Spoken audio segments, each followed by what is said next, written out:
Winchester Mystery House is a mansion in San Jose, California that was once the personal residence of Sarah Winchester, the widow of firearms magnate William Wirt Winchester. The house was built in 1886.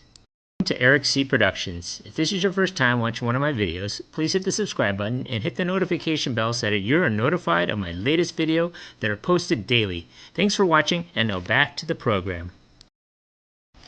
William Wirt Winchester was a treasurer of the Winchester Repeating Arms Company. The Winchester Repeating Arms Company was a prominent American maker of repeating firearms located in New Haven, Connecticut. The Winchester repeating rifle came to symbolize the Old West and the end of the American frontier.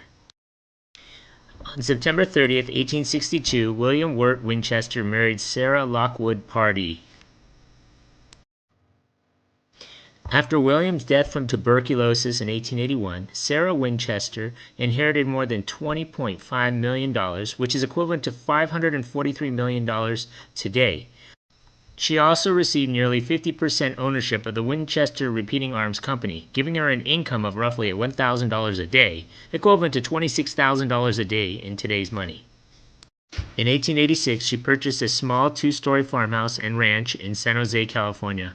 The property was called Llanada Villa and was later become known as the Winchester Mystery House. In 1888, Winchester purchased 140 acres of land, the majority of what is now downtown Los Altos, California, to use as a ranch.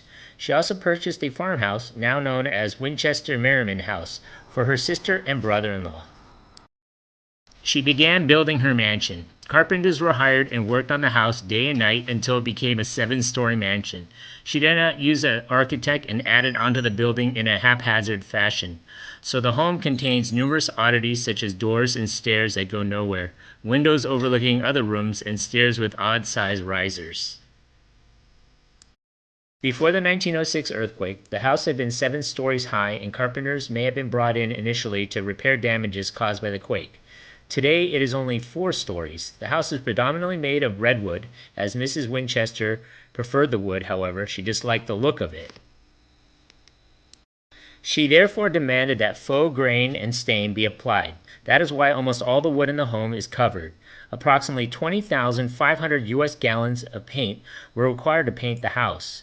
The house itself is built using a floating foundation that is believed to have saved it from total collapse in the 1906 earthquake and the 1989 Loma Prieta earthquake.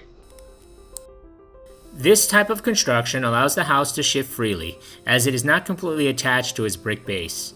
There are roughly 161 rooms, including 40 bedrooms, 2 ballrooms, 1 completed and 1 unfinished, as well as 47 fireplaces, over 10,000 panes of glass, 17 chimneys, 2 basement levels, and 3 elevators.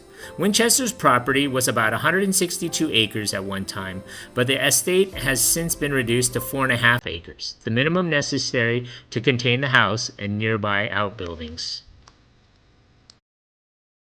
Due to Mrs. Winchester's arthritis, special easy riser stairways were installed as a replacement for her original steep construction.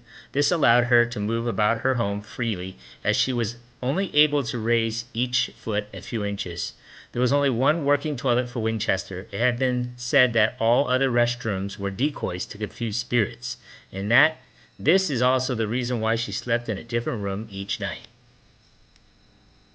The home's conveniences were rare at the time of its construction. These included steam and forced air heating, modern indoor toilets, and plumbing, push-button gas lights, and Mrs. Winchester's personal and only hot shower from indoor plumbing. There were also 3 elevators, including an Otis electric, and one of which was powered by a rare horizontal hydraulic elevator piston.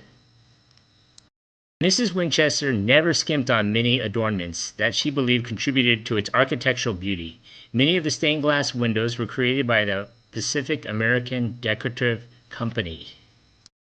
Some were designed specifically for her and others by her, including a spider web window that featured her favorite web design and the repetition of the number 13, another of her preoccupations.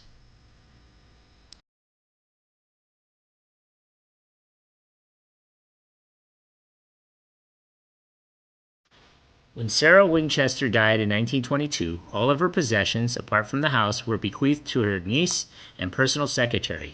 Her niece then took everything she wanted and sold the rest in a private auction. It supposedly took 6 trucks working 8 hours a day for 6 weeks to remove all the furniture from the home, an account disputed by a Winchester biographer. Mrs. Winchester made no mention of the mansion in her will, and appraisers considered the house worthless due to the damage caused by the earthquake, the unfinished design, and the impractical nature of its construction.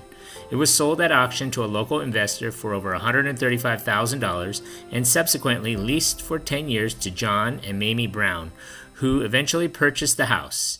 In 1923, 5 months after Winchester's death, the house was opened to the public, with Mamie Brown serving as the first tour guide. Today, the home is owned by Winchester Investments, LLC, a privately held company representing the descendants of John and Mamie Brown. The home retains unique touches that reflect Mrs. Winchester's beliefs and her reported preoccupations with warding off spirits. These spirits are said to have directly inspired her as to the way the house should be built. The number 13 and the spider web motifs were carried spiritual significance for her, occur throughout the house.